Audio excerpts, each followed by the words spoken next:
Hello and welcome, and thank you for joining me here for Today I Choose. Now, often you'll hear me speak of the phrase as above, so below. One thing that I came to realize in my studies and my journey through many different forms of religion and indigenous thought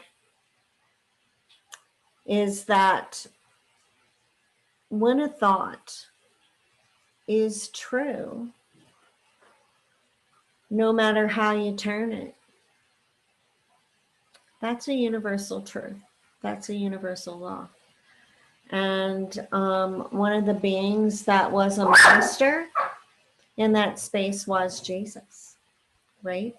His one-liners are magnificent and can't be disproven, right?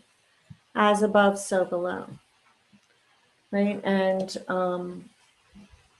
his meaning was very literal, as above, so below, and can be used in every way you turn it. So we have this as above, so below. Now we also have this being interchanging the words water and God, constantly interchanging those words, right? The water of life, right? God. So we have to understand that this man did not speak words that weren't creating purpose, right? So if we think and we look at that as above, so below, and then we look at God and water, we have to understand that water is everything. There is nothing in the physical that would be here without water, right?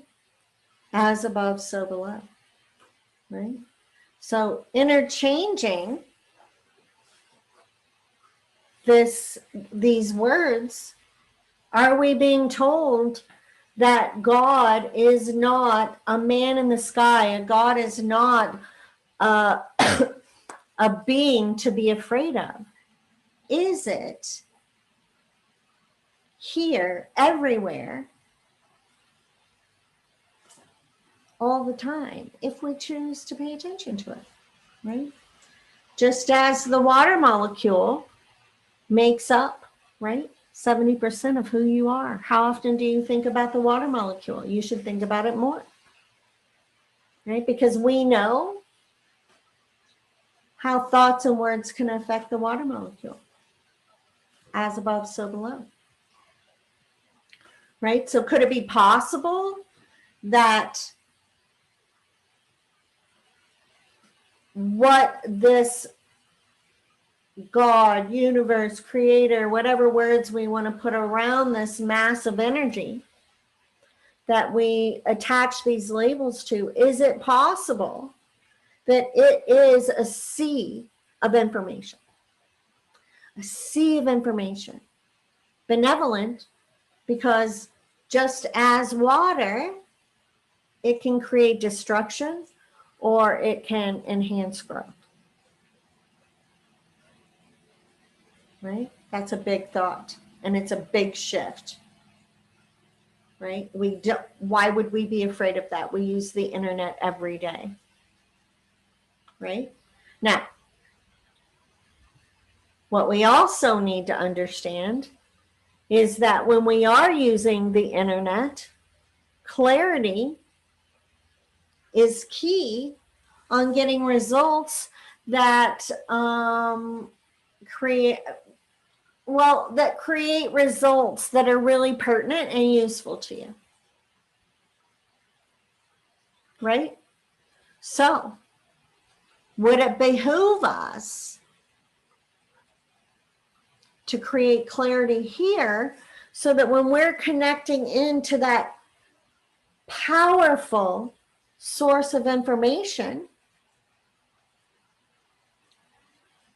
that we're receiving the responses that are truly pertinent to what we needed and wanted, right? Is that our responsibility? Yes. Is that something to be afraid of? Right? We take that responsibility in every other aspect of our lives. Right? Science says 4 billion bits of information is coming into our system every moment. Every moment. That's 90 seconds. 4 billion. So is it our responsibility what we're interacting with? Is it our responsibility to turn that fear, that old model of being afraid of God off and take responsibility, right, for how that's showing up for us in our lives today? Right? Because today you get to choose. And that comes with discernment and clarity.